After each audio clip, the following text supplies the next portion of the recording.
Alors, bonjour à tous. Bienvenue pour ce nouveau webinaire. Désolé pour la toute petite latence. On était sûr de vouloir bien être en direct avec vous sur LinkedIn. Merci beaucoup de nous rejoindre pour ce nouveau rendez-vous. Vous avez été nombreuses et nombreux à répondre à l'appel de la facturation, à l'appel de la politique tarifaire, à l'appel des questions nombreuses que se posent les avocats et les avocates en la matière. On était plus de 200 inscrits. Aujourd'hui, nous allons vous parler de facturation, mais pas seulement. Comme toujours, on va essayer de vous montrer des choses très concrètes et surtout, comme d'habitude, on va répondre à un maximum de questions. Donc, nous vous encourageons à poser toutes vos questions dans les commentaires. On les reçoit en direct. On va essayer d'en traiter un maximum. Alors voilà, bonjour à toutes, bonjour à tous. Merci pour vos petits commentaires de bienvenue. Aujourd'hui, j'ai la chance de recevoir Lila-Louise Maréchaux, dont les apparitions visuelles finalement se font rares, parce qu'on a l'habitude de l'entendre, on a l'habitude de la lire, on a moins l'habitude de la voir, donc c'est un honneur de te recevoir, Lila-Louise. Je vais te laisser la parole, te présenter. Bonjour à tous, je suis donc Lila-Louise Maréchaux, ancienne avocate au barreau de Paris et fondatrice de Fleur d'Avocat que vous connaissez sûrement notamment via son podcast et sa newsletter. Mais Fleur d'Avocat, c'est aussi une activité de conseil et de formation en matière de communication, de marketing et de développement de clientèle. Et une autre activité qui s'appelle Iris et Tennis en matière de recrutement pour avocats, mais je la laisse de côté pour aujourd'hui. On va se concentrer sur l'aspect communication, marketing et surtout parce que ça en fait partie sur la politique de prix, qui est plus un sujet que j'aborde dans le cadre de mon accompagnement avec Fleur d'Avocat. Voilà, parce que tu parles d'accompagnement, n'oublions pas de préciser que tu es également une formatrice aguerrie et que nous avons la chance d'avoir déjà au catalogue sur un premier e-learning qu'on a travaillé ensemble sur toutes les problématiques liées à la marque personnelle. Et on va le voir aujourd'hui, tout cela est assez lié finalement avec les problématiques qu'on pourrait dire financières. On va parler aujourd'hui de politique tarifaire. La politique tarifaire, on pourrait dire que c'est un petit peu le nerf de la guerre. C'est un sujet qui revient extrêmement souvent. C'est un sujet qui suscite les passions, qui peut susciter de l'inquiétude. Mais en fait, ce qui est intéressant avec la politique tarifaire, c'est que c'est quelque chose qui est extrêmement global. Ce n'est pas seulement le prix, ce n'est pas seulement le coût, ce n'est pas seulement votre valeur perçue, ce n'est pas seulement du marketing, ce n'est pas seulement votre offre de service, du forfait ou du taux horaire. Ce qui est super intéressant avec la politique tarifaire, c'est que finalement, c'est absolument tout ça en même temps. C'est un sujet assez passionnant qui emprunte à l'économie, à la sociologie, à la stratégie, au management. Et donc, il y a énormément de choses à voir. Et ça tombe bien parce que j'ai une invitée qui a beaucoup de choses à nous dire en la matière, qui a beaucoup étudié le sujet, qui a lu beaucoup de Harvard Business Reviews et beaucoup de bouquins. Je suis allé chez elle, il y a une pile de bouquins qui fait 2 fois ma taille. Donc, voilà, je sais qu'elle s'est beaucoup renseignée sur le sujet. On va commencer tout simplement, Lila-Louise, si tu devais donner ta propre définition de la politique tarifaire, qu'est-ce que ce serait? De quoi on parle? Alors, la politique tarifaire, c'est globalement toutes les décisions qui sont prises pour définir le niveau de prix des produits et des services. Donc, parlons des avocats, surtout des services qui sont proposés par une entreprise. Donc, c'est vraiment tout ce qui concerne la décision au niveau d'un prix. Et je trouve ça d'ailleurs intéressant de revenir à cette définition parce que la décision, c'est aussi tout l'objet, on va dire, de ce sur quoi on travaille dans le cadre de cette formation qu'on a fait ensemble. C'est-à-dire que moi, j'observe pas mal de clients qui finalement ne prennent pas de décision sur leur prix. C'est un peu au coup par coup, mais il n'y a pas une réelle réflexion autour du prix et donc il n'y a pas de réelle décision non plus. Donc, la politique tarifaire, déjà, c'est une notion de décision sur la définition du niveau de prix des services qui sont proposés par une entreprise, en l'occurrence par un avocat. Ensuite, la politique tarifaire, eh bien, c'est un élément parmi d'autres dans une stratégie marketing globale. On ne peut pas penser le prix, on ne peut pas penser la stratégie tarifaire toute seule comme une monade isolée. Il faut absolument la penser de façon homogène, en tout cas mélangé avec d'autres éléments qui rentrent dans la stratégie d'une entreprise et notamment dans sa stratégie marketing, c'est-à-dire dans sa stratégie de vente finalement. Comment est-ce qu'on fait en sorte que des personnes achètent nos services? L'objectif avec une politique de prix, avec une politique tarifaire, ça va être de sortir de la logique d'un prix qui est défini au coup par coup. C'est-à-dire au coup par coup quand on est sollicité par un client. Vous avez un client qui vient vous voir pour une lettre de mise en demeure, pour tel type de contentieux, pour tel type de contrat. Et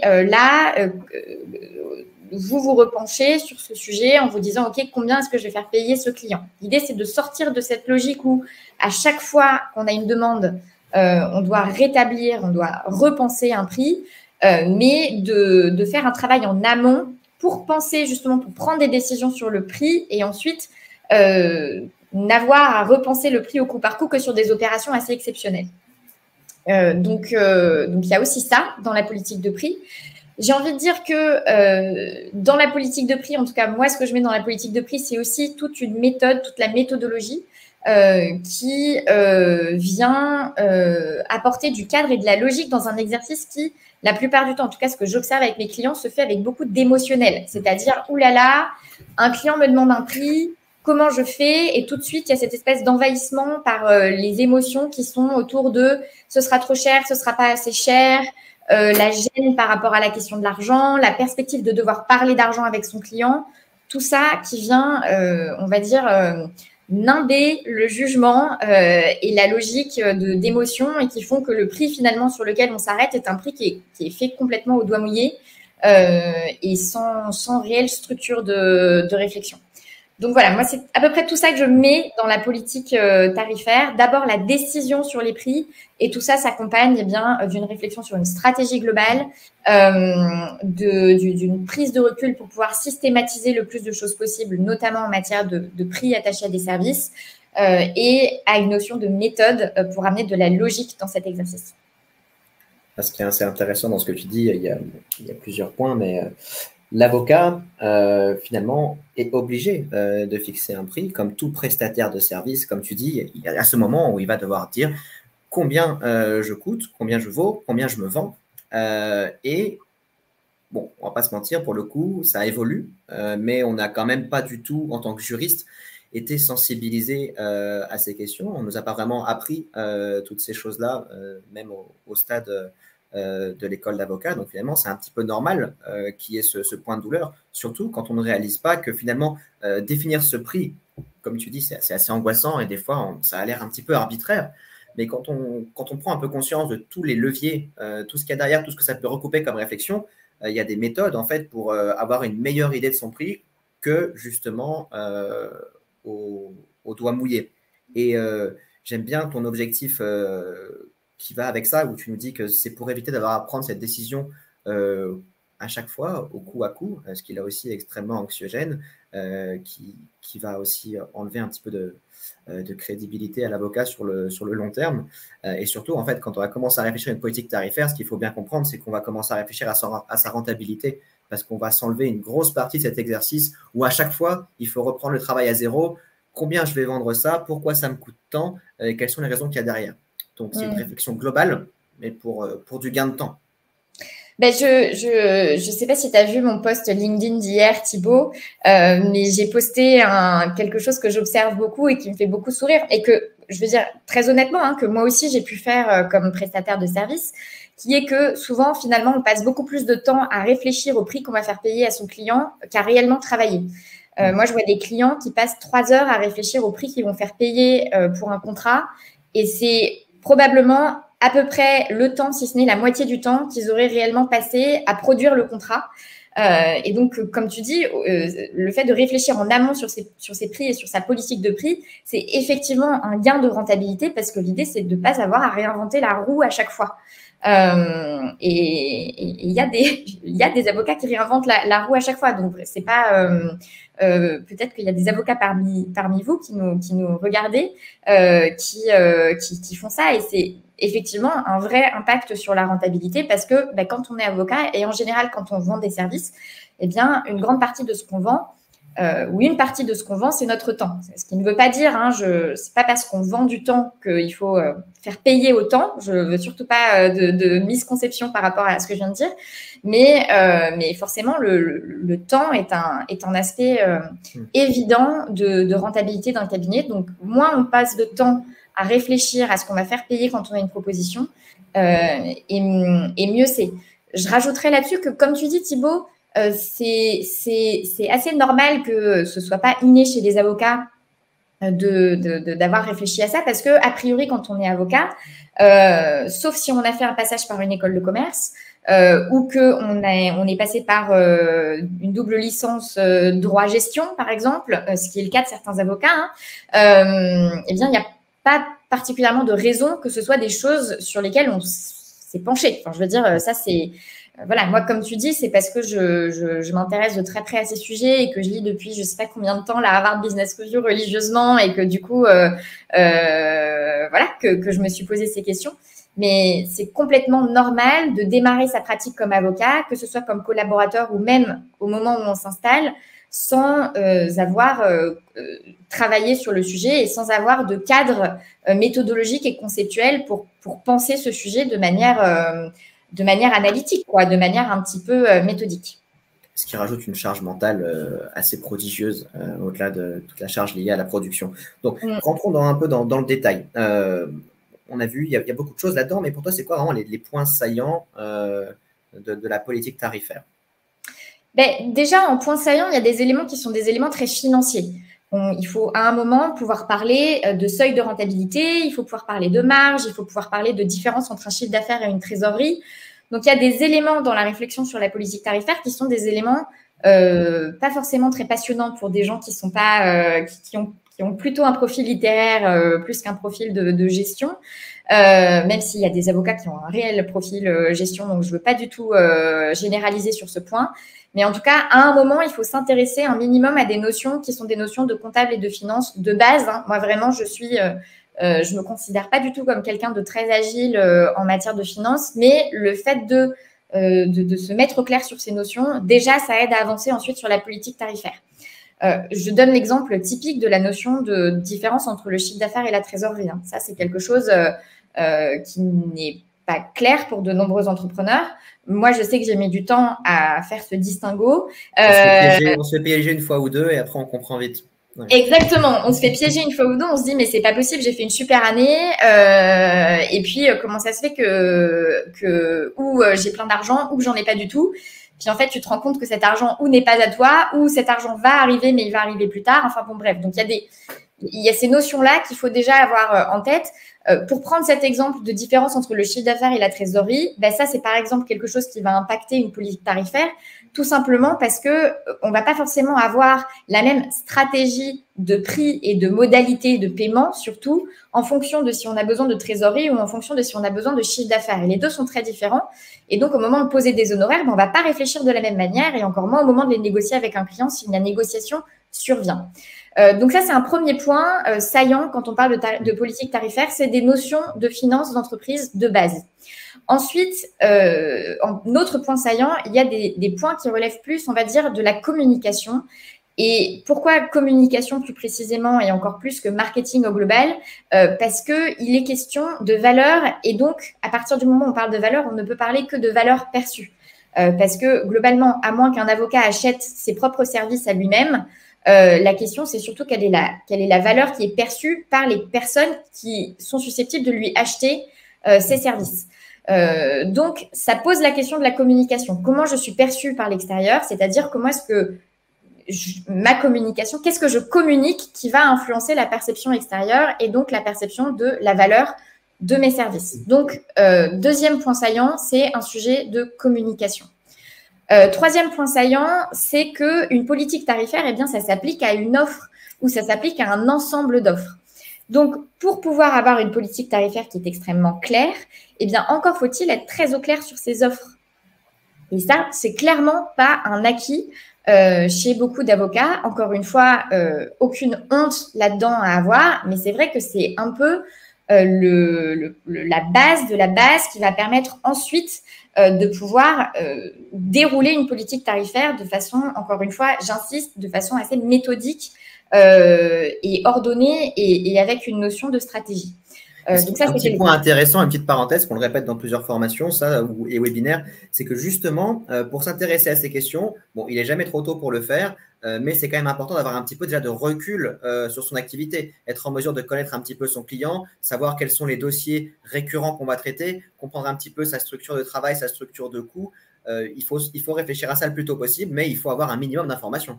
Ben, c'est très intéressant ce que tu dis, Thibaut, et du coup, je fais une toute petite digression qui amène à finalement parler de pourquoi est-ce que c'est difficile de s'installer tout de suite après la prestation de serment.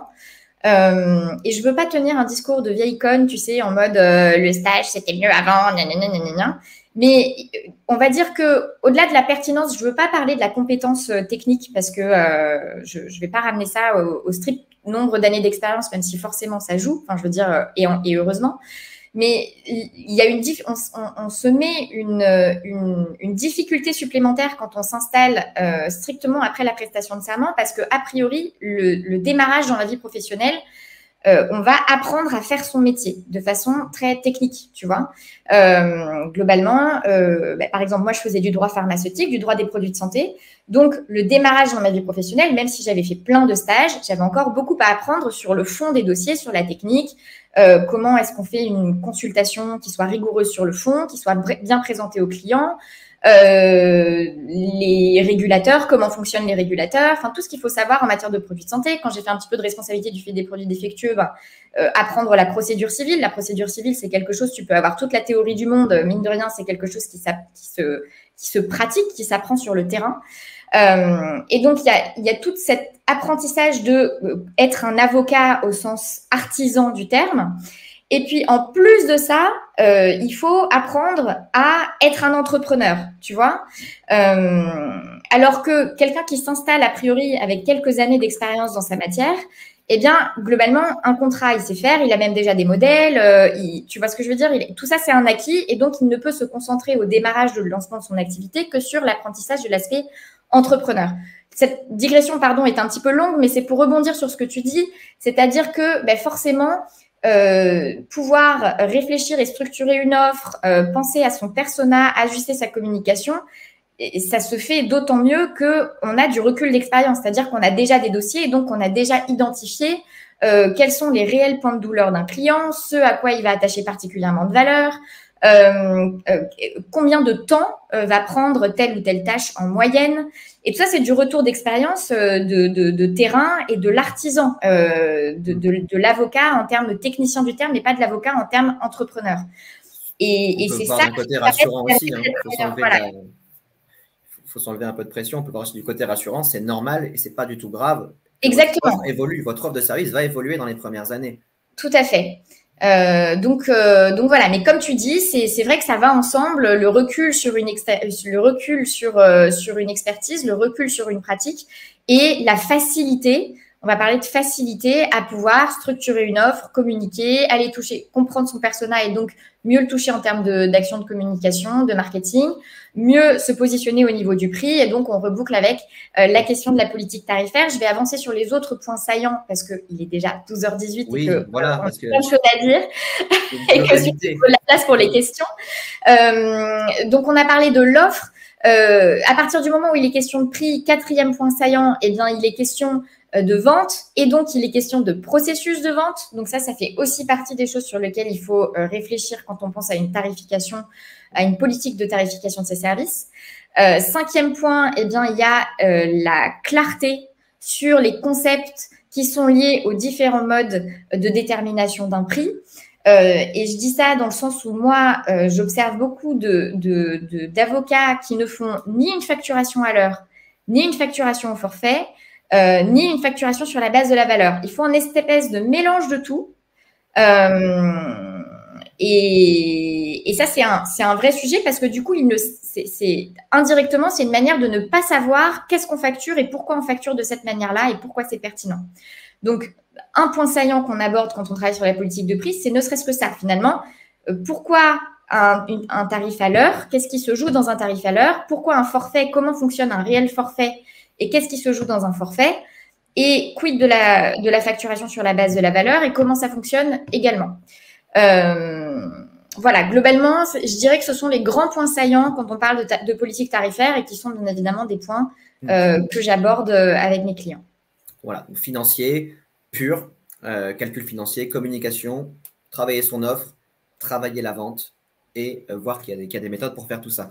On va avancer assez rapidement ensuite sur des exemples concrets pour bien vous faire comprendre, mais juste en 2 minutes, ce qui est intéressant, c'est le mot qu'il y a derrière la politique tarifaire. Quand on parle de politique, finalement, il y a quand même ce sentiment de globalité et on le sent bien dans nos échanges depuis tout à l'heure.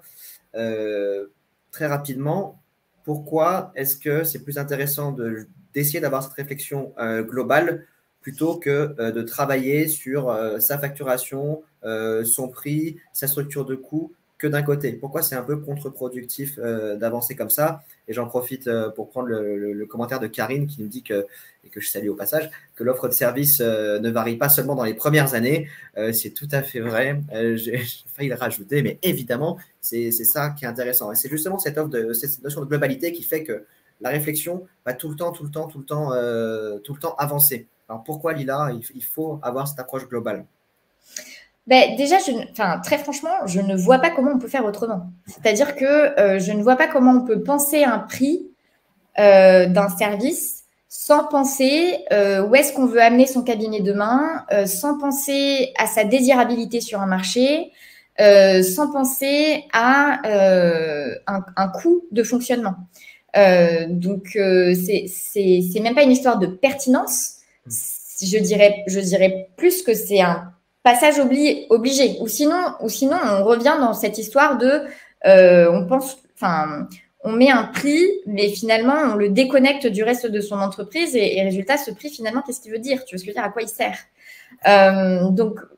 Moi, mais c'est peut-être aussi quelque chose qui m'est très personnel, hein, de penser les choses de façon globale, de penser les systèmes. Mais je vois difficilement comment est-ce qu'on peut faire l'un sans faire l'autre. Et donc, ça veut dire que oui, on ne peut pas travailler ses prix, sans également travailler sur le positionnement. Est-ce qu'on délivre le bon service à la bonne personne? Et moi, je vois des avocats qui essayent de vendre des choses à un certain prix à des personnes qui n'ont pas les moyens d'acheter ça. Enfin, je veux dire, c'est pas juste une histoire de... c'est pas juste une histoire de volonté, c'est une histoire de capacité. Et c'est sans dénier, entre guillemets, la valeur du travail des avocats. C'est juste une inadéquation entre ce qui est vendu et la personne à qui on veut le vendre. Je prends l'exemple du sac Chanel, qui est mon exemple préféré de toute ma vie. Chanel ne va pas cibler des personnes qui gagnent le SMIC pour vendre ses sacs. Enfin, je veux dire, en fait, leurs efforts marketing, que ce soit de publicité, de publicité, de réseautage, de tout ce que vous voulez, de service client, ils sont dirigés vers des personnes qui ont la capacité de s'acheter un sac Chanel ou qui, a priori, l'auront demain. Donc déjà, il y a la question du positionnement qui fait qu'on délivre le bon service à la bonne personne. Deuxième chose, travailler sur ses prix, c'est aussi travailler sur son canal d'acquisition. C'est-à-dire, à partir de quel canal, à partir de quel moyen, est-ce que je fais savoir à la personne qui a besoin de moi que j'existe et que j'ai quelque chose à lui vendre, mais surtout que j'ai quelque chose qui va lui être utile et dont elle va tirer des bénéfices. Donc, deuxième chose, impossible de penser politique de prix sans penser canal d'acquisition et moyen de communiquer avec les personnes qui sont susceptibles d'avoir besoin de nous. Troisième chose, les tactiques de vente. C'est-à-dire comment est-ce qu'on convainc une cible de devenir un client. Et ça, c'est encore autre chose que le canal d'acquisition global, c'est-à-dire comment on fait savoir qu'on existe. C'est vraiment sur la fin de la relation avec un prospect, comment on fait en sorte que, il arrive jusqu'à être un client. Ce qu'on appelle le closing, on va dire, en discussion de vente. Il y a aussi les sources de revenus, c'est-à-dire comment est-ce qu'on génère des revenus. Il y a plusieurs manières de gérer des revenus. On peut gérer des revenus par des consultations, on peut gérer des revenus par la formation, on peut générer, enfin, il y a plein de manières de générer des revenus. Je connais des avocats dont les revenus principaux sont des revenus immobiliers finalement. Parce qu'ils font de la loc, ils ont acquis des locaux, ils font de la location à d'autres avocats. Et c'est un revenu énorme de leur cabinet, presque par rapport aux autres services qui facturent. Donc ça, c'est une réflexion sur les sources de revenus. Il y a également le type de produit ou de service, c'est-à-dire qu'est-ce qu'on fait très concrètement en contrepartie du prix qu'on va recevoir. Et c'est pareil, il y a l'exemple typique, le contrat standard versus le contrat personnalisé. Une intervention, une consultation sans trace écrite versus une consultation avec trace écrite. Enfin, je veux dire, c'est des choses qui se pensent. Autre chose qu'on ne peut pas travailler si on travaille, enfin, on ne peut pas travailler le prix sans travailler ça, il y a le modèle de distribution. Quelle est la façon dont on livre un produit ou un service à un client? Tout ça, ça se réfléchit. Et c'est la conjonction et l'articulation de tous ces éléments qui font qu'un service va, comme j'aime le dire, monter en valeur. C'est-à-dire qu'un prospect ou un client va voir de plus en plus de valeur dans le travail qu'on prétend réaliser pour lui et donc va être de plus en plus prêt à payer cher. Enfin, je veux dire, on ne va pas se mentir. Au bout d'un moment, l'idée, c'est souvent, les personnes qui s'engagent dans la voie de la réflexion sur la politique tarifaire, c'est pour être plus rentable et mieux gagner leur vie en travaillant autant ou moins. Donc voilà, globalement, tout ça, ça vient à faire en sorte que le client soit plus prêt à payer plus cher et précipiter l'achat, c'est-à-dire que ce soit moins difficile de passer de la notion de prospect à client, juste le fait de dire « Ok, maître, faites ça pour moi et je suis d'accord avec le prix ».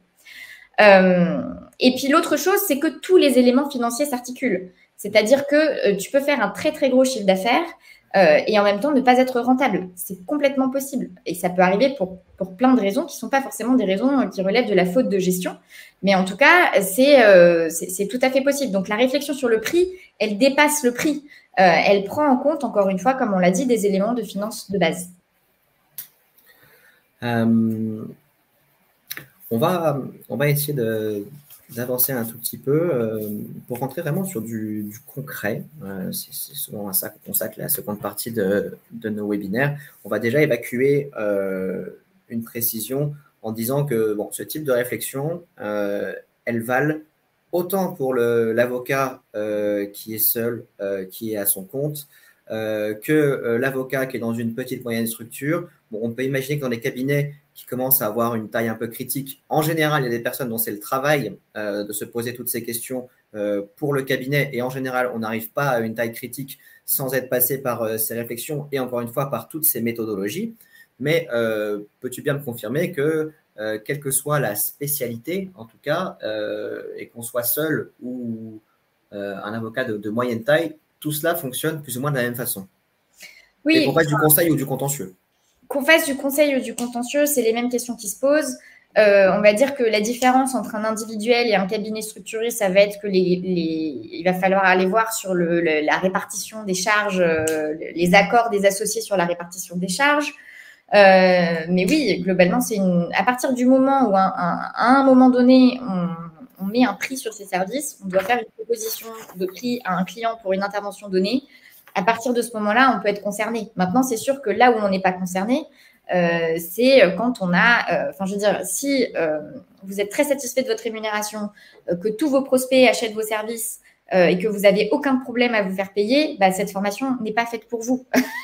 Moi, des personnes qui sont dans cette situation, j'en connais finalement, j'en connais, mais je vois aussi surtout beaucoup de personnes qui se posent des questions et j'ai envie de dire que ces questions, je trouve que c'est trop facile. Tu sais, c'est un peu comme le fait de dire les gentils sont dans des petits cabinets et les gros cabinets, c'est des méchants.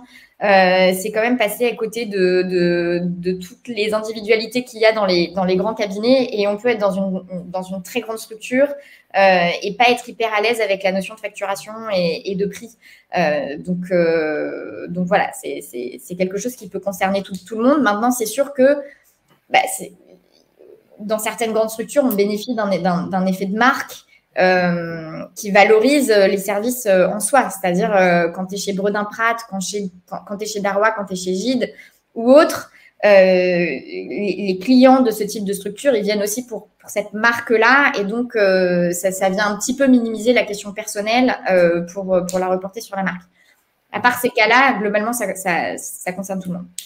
Voilà. Et oui, en effet, tu as bien raison de préciser qu'il y a des personnes qui font un travail incroyable seuls sur leur modèle, sur leur prix, sur leur valeur, et qu'il y a des cabinets qui sont déjà à des tailles assez conséquentes, qui sont encore complètement perdus sur ces logiques de fixation des prix, d'économie.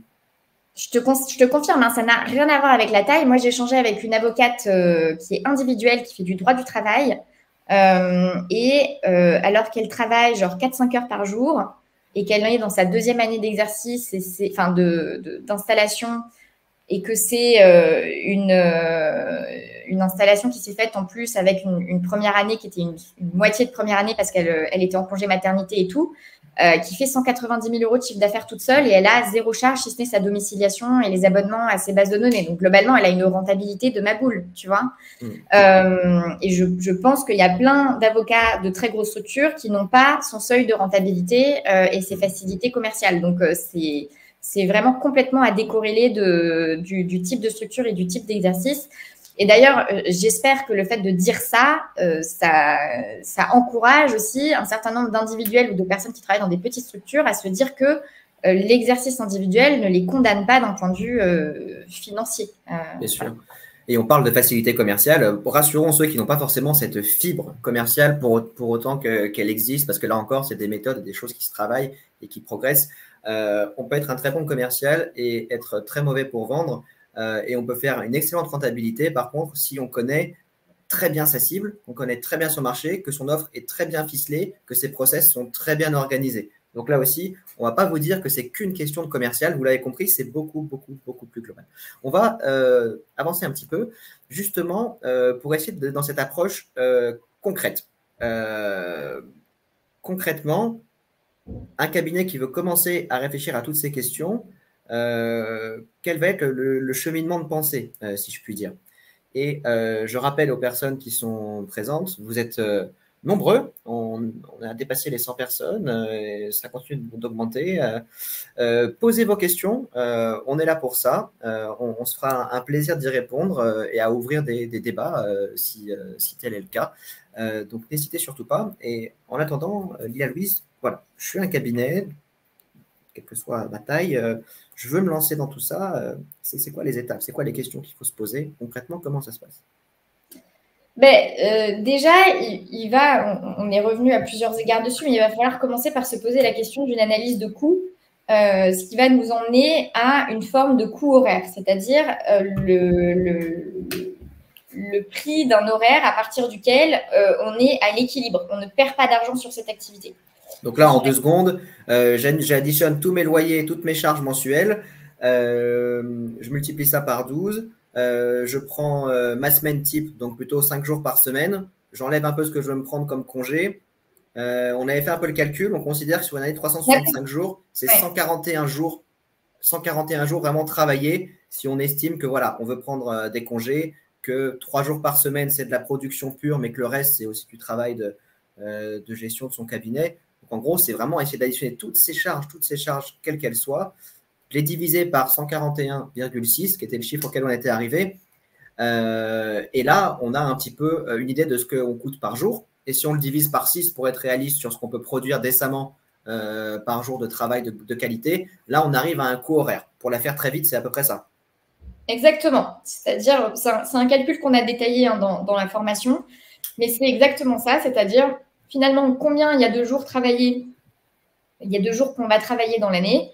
A priori, c'est un calcul qu'on fait sans partir du principe qu'on va travailler pendant ses vacances et les week-ends. En tout cas, pour aller sur un calcul qui soit le calcul d'un best case scénario. Puis ensuite, chacun ajuste. Il y a ceux qui veulent se faire des semaines de 3 jours. OK. Si vous voulez travailler 3 jours par semaine, du coup, on va réfléchir à votre rentabilité à partir de là. Et on divise, entre guillemets, sa charge de tout l'additionnement de tous ces coûts. Et c'est pareil, dans ces coûts, moi, j'inclus d'ailleurs la rémunération qu'on souhaite se verser à soi, qu'on souhaite avoir. On divise par le nombre de jours travaillés et ça donne une idée du chiffre d'affaires qu'on doit faire tous les jours pour avoir une activité rentable. Et si ensuite on divise ça par 6, qui serait le nombre d'heures travaillées, mais encore une fois, après, chacun prend ses chiffres. Hein. Si vous voulez vous dire que vous facturez 8 heures par jour divisé par 8, et ça nous donne le coût horaire. En dessous duquel, théoriquement, si on n'arrive pas à atteindre au moins ça, par la force des choses, rien que par rapport à son loyer, ses charges salariales éventuelles et tout ce qu'on dépense, on n'est pas rentable. Exactement. En dessous de ça, on n'est pas rentable. Première étape, du coup, avoir une idée un peu claire et un peu chiffrée de son coût horaire. Qu'est-ce qu'on fait ensuite? Après, encore une fois, je reviens là-dessus. En fonction de ce que vous mettez dans votre charge de coût, si vous mettez votre rémunération ou pas, déjà, ça fait une grosse différence. C'est pour ça que moi, j'aime bien que dans ce calcul, inclure déjà la rémunération. Comme ça, quand bien même, vous n'êtes pas rentable, mais vous vous versez quand même une rémunération. C'est-à-dire que vous ne faites pas de marge par rapport à ça. Vous n'avez pas de quoi réinvestir dans votre activité. Vous n'avez pas de quoi recruter, par exemple, sauf si vous faites le calcul pareil avec une charge de collaborateur ou d'assistant. Mais vous êtes à l'équilibre, vous pouvez quand même vous verser un minimum de rémunération à la fin du mois. Donc, il y a ça. Vous en déduisez un coût horaire. Ensuite, ça va nous amener à réfléchir à la notion du prix horaire, qui est donc différent du coût horaire. Réfléchir à un prix horaire, c'est s'interroger sur sa valeur sur le marché, nécessairement.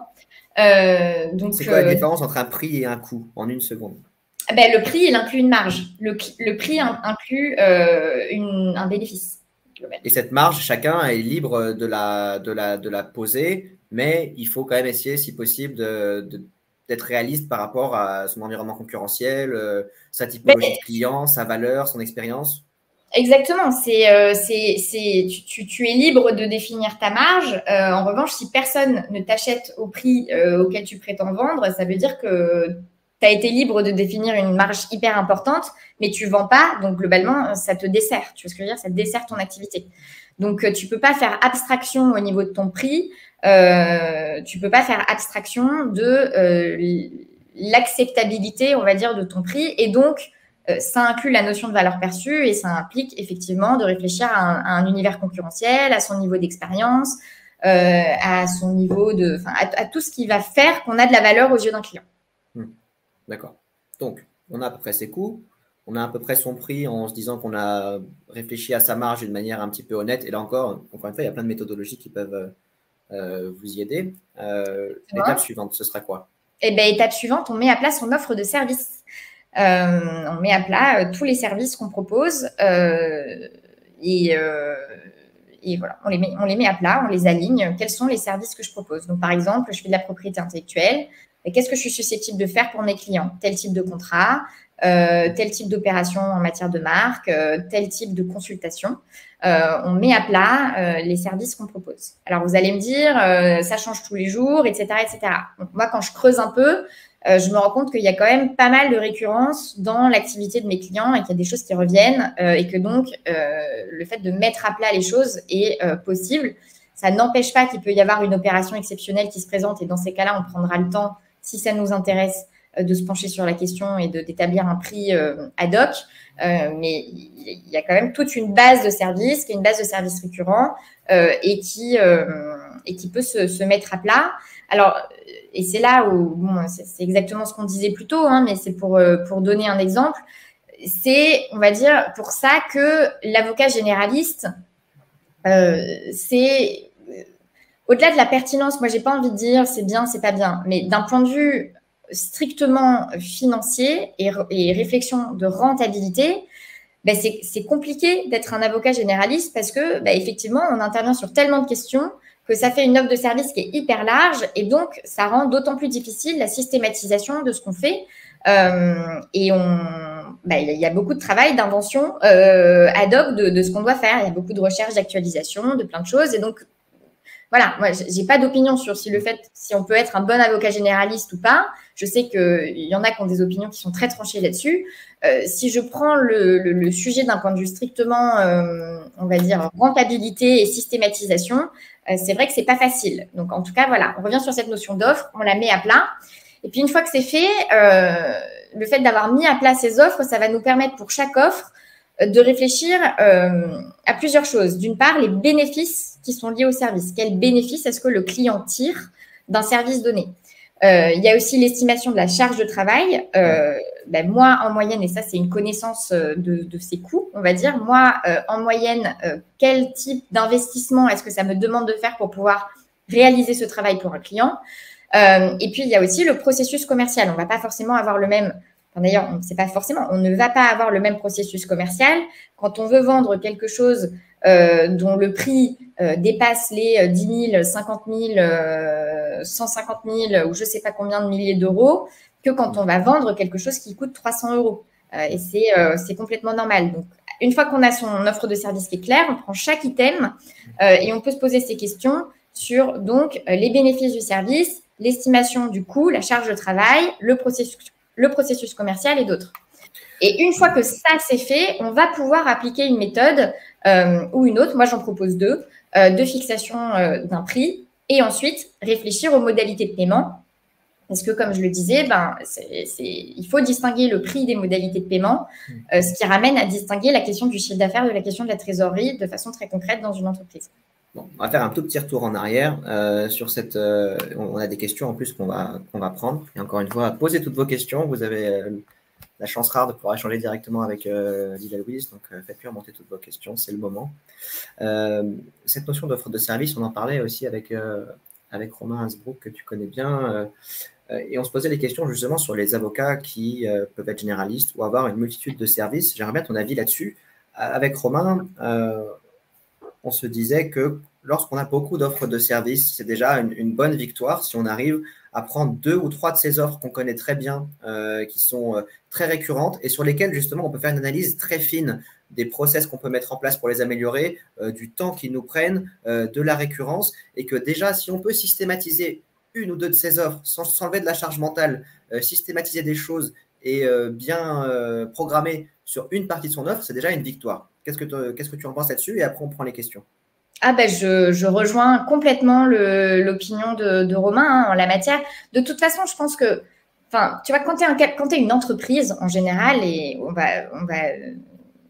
pas penser que cabinet d'avocats, quand tu es une entreprise en général, si tu es un cabinet d'avocats généraliste, tu vas pas, après ce webinaire, dire « Ok, j'arrête tout ça et à partir de maintenant, sans transition, je ne fais plus que du divorce dans lesquels il y a des questions de liquidation patrimoniale importante. » Tu vois ce que je veux dire? Tu peux pas du jour au lendemain te dire « Ok, j'étais généraliste, je faisais un petit peu de baux commerciaux, un petit peu de droit du travail, je faisais un petit peu de droit des sociétés, je faisais un petit peu de droit commercial, je faisais un petit peu tout ça. » Mais c'est vrai que je me rends compte que mine de rien, ce qui est le plus rentable pour moi, c'est tel type d'opération. Et puis d'ailleurs, j'ai envie de me simplifier la vie et donc maintenant, je vais faire que ça.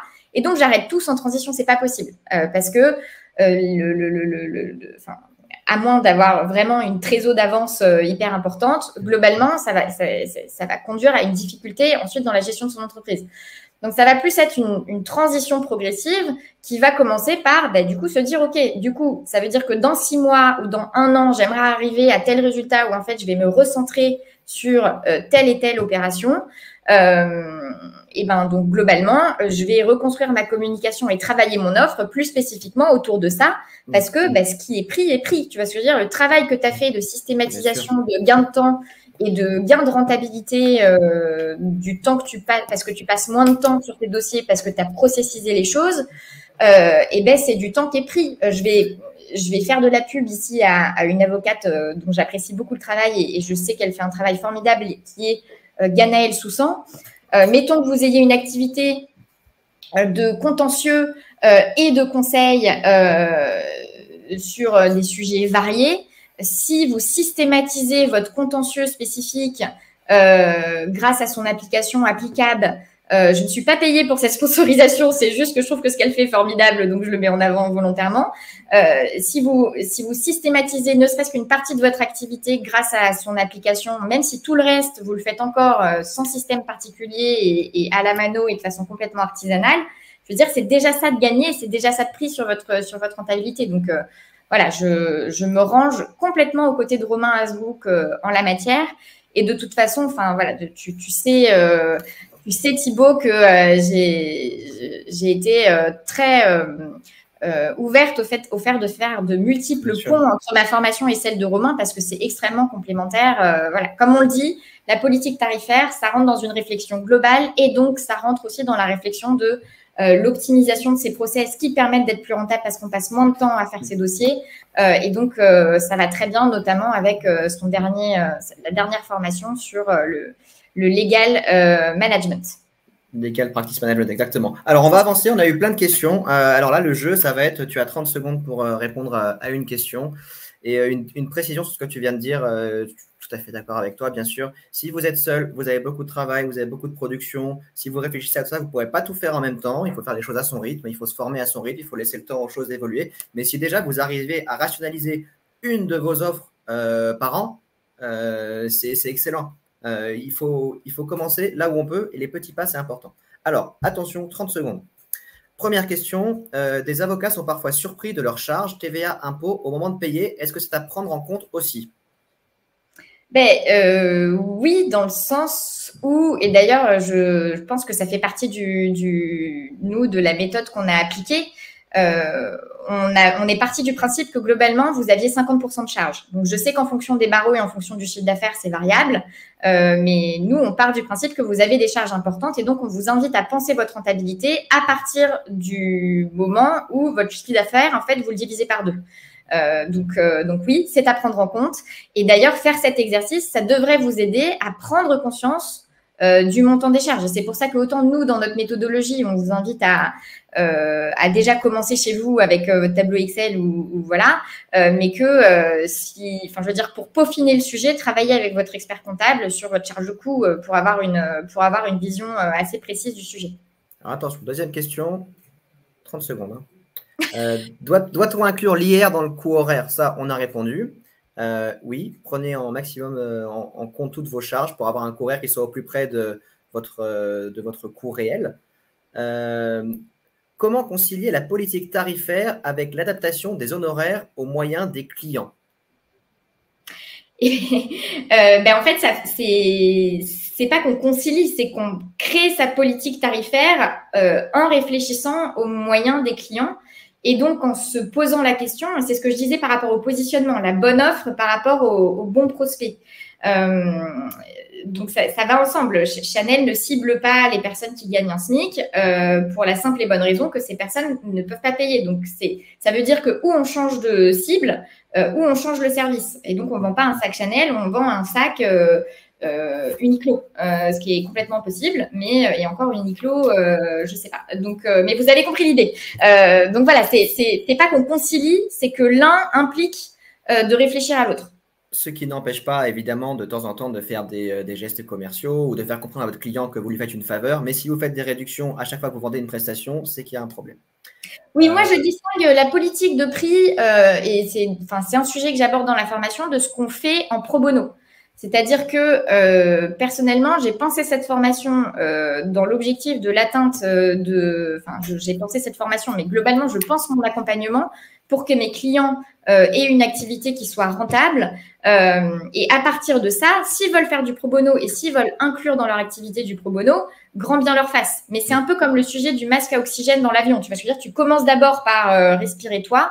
Et puis ensuite tu donnes, ensuite tu offres et ensuite tu fais acte de charité. Je crois qu'on appelle ça comme ça. Bon, on avance. L'avocat fixe son prix avec un variable en pourcent sur un dossier. C'est un sacré avantage, non? Alors déjà, on ne peut pas faire de pacte strictement quota-litis, donc attention à ça. Et oui, les variables sont un avantage. Après, c'est pareil. Une stratégie générale, il faut que ce soit rentré dans votre stratégie générale.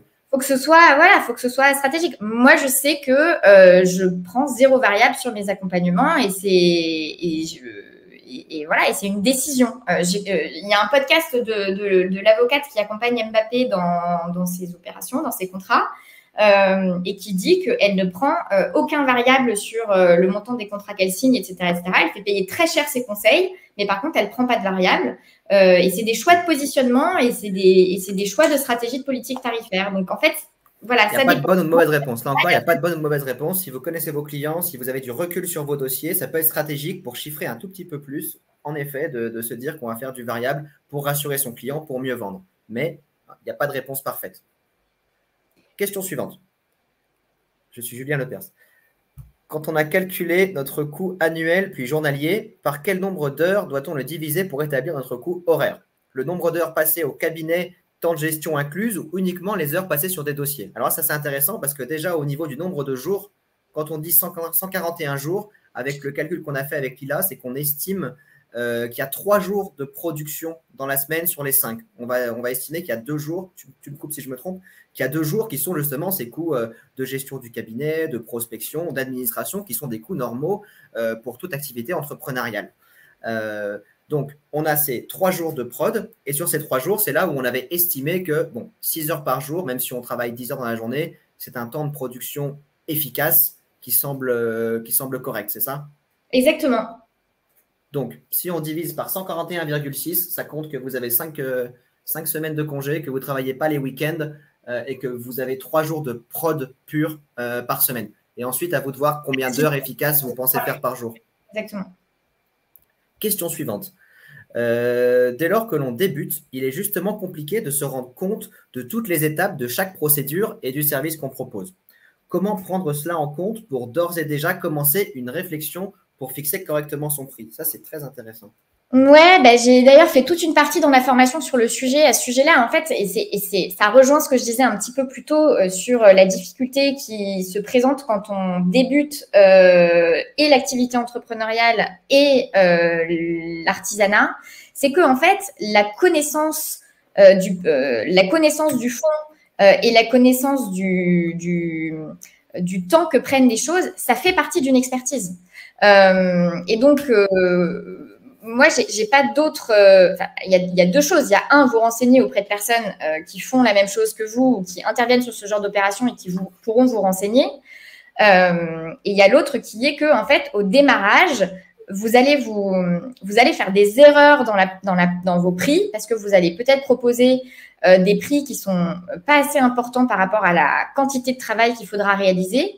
Mais en fait, ce que vous aurez acquis dans le processus, c'est pas du chiffre d'affaires, c'est de la connaissance du terrain. C'est-à-dire que vous aurez appris que, OK, ben pour telle opération, je pensais que ça allait se passer comme ça. Et en fait, ça s'est passé autrement. Dont acte, la prochaine fois, je penserai autrement mes honoraires.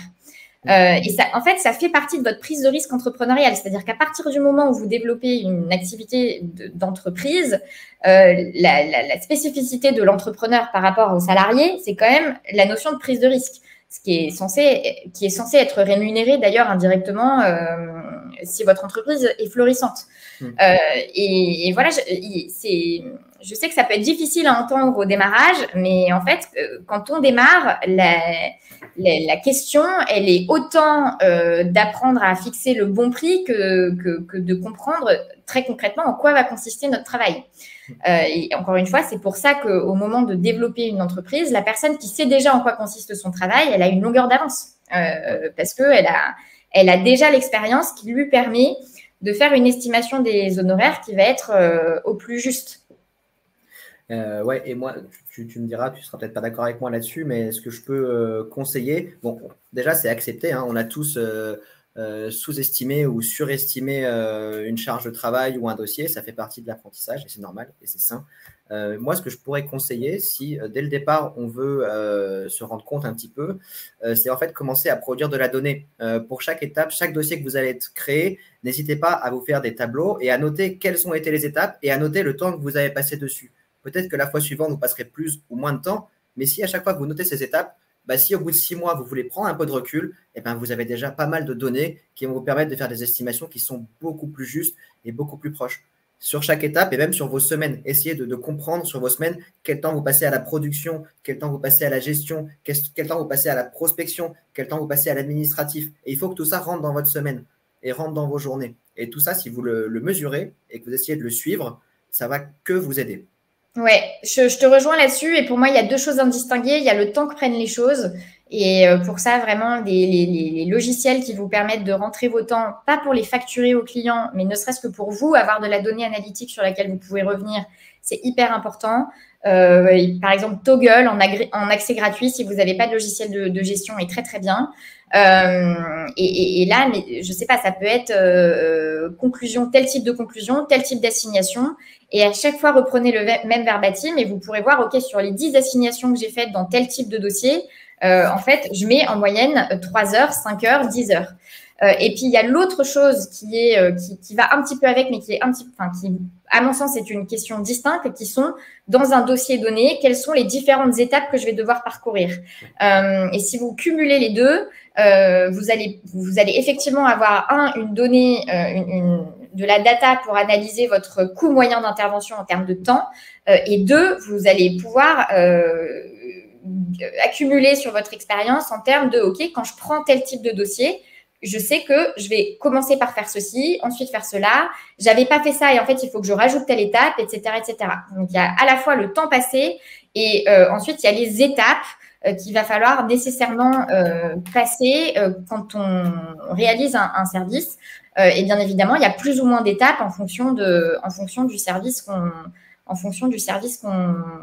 fait. Enfin, je veux dire, c'est pas la même chose de se prononcer, enfin de rédiger un contrat simple entre deux partenaires X ou Y versus un contrat où il y a 10 parties complexes. Enfin, c'est pas le même service en fait.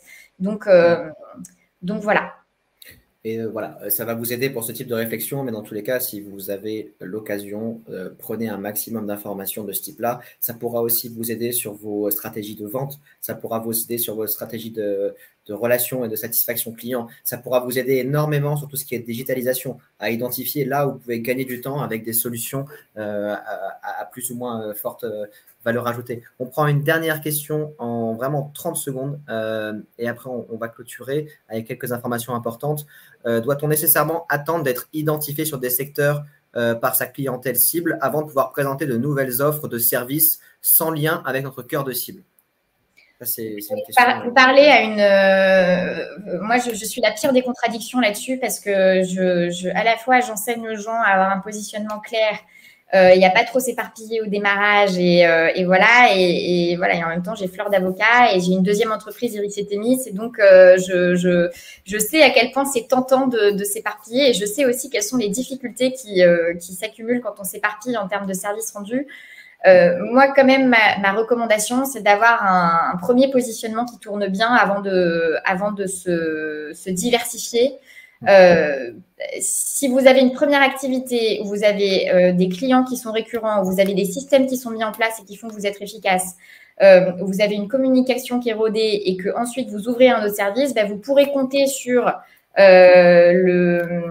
l'investissement initial qui fructifiera avec moins d'efforts de votre première activité pour prendre le temps de vous investir dans cette deuxième activité, dans cette diversification. C'est-à-dire que moi, je vais prendre mon exemple très concret. Hein. Moi, aujourd'hui, mon investissement dans Iris et Thémis, il n'est possible que parce que je n'ai pas besoin de passer énormément de temps dans Fleur d'Avocat pour que Fleur d'Avocat soit une source de rentabilité qui tourne, quoi. Mais c'est possible que parce qu'au démarrage, j'ai quand même investi beaucoup de temps et d'énergie au global dans Fleur d'Avocat. Donc voilà, pour répondre à la question, l'idée, c'est quand même de pouvoir s'appuyer sur un premier actif qui fonctionne bien avant de pouvoir se diversifier. Parce que si vous essayez de tout développer à la fois, c'est compliqué, quoi. Parce que ça veut dire autant de communication à ajuster, etc. C'est pas facile. Voilà. Je vais devoir te couper, Lila Louise. On a une toute dernière question qu'on n'aura pas le temps de traiter, mais est-ce qu'il faut s'intéresser à la concurrence pour savoir comment se placer? Dans tous les cas, oui, il faut faire une analyse de la concurrence, mais attention à ce que vous comparez. Tout n'est pas forcément comparable. La valeur n'est pas la même. La valeur est aussi dans l'œil du client. Donc oui, il faut toujours s'intéresser à la concurrence, mais il faut aussi beaucoup s'intéresser à son client et il faut aussi s'intéresser à soi. On le développera peut-être pour un prochain podcast. Ce qu'on voulait vous dire, et vous avez dû le comprendre au fur et à mesure de cette présentation, c'est qu'on a travaillé sur une formation complète en la matière avec Lila Louise depuis quelques mois maintenant, sur toute la manière de créer une politique tarifaire qui fonctionne et qui atteint ses objectifs. Cette formation, elle est disponible à partir de jeudi, mais elle est proposée en pré-vente dès aujourd'hui. On vous met le lien dans les commentaires. Pour les préventes, pour les 2 jours à venir, il y aura une réduction de 20% du prix. Les 5 premiers inscrits auront même le droit à 45 minutes de coaching avec Lila-Louise Maréchaux. C'est quelque chose qui normalement est rare là aussi et qui n'est pas facile à obtenir. Donc voilà, profitez-en. En tout cas, merci pour toutes ces questions. Merci beaucoup pour votre participation extrêmement nombreuse et toujours plus nombreuse. Lila-Louise, merci beaucoup à toi aussi. C'était toujours très agréable. Ça passe très vite dès qu'on discute, toi et moi. Je veux remercier Julia qui est toujours là pour tous nos webinaires, qui est derrière et qui s'occupe de m'aider, de remonter vos questions. Voilà, notre responsable pédagogique. Merci beaucoup et à très bientôt pour un prochain webinaire. Au revoir.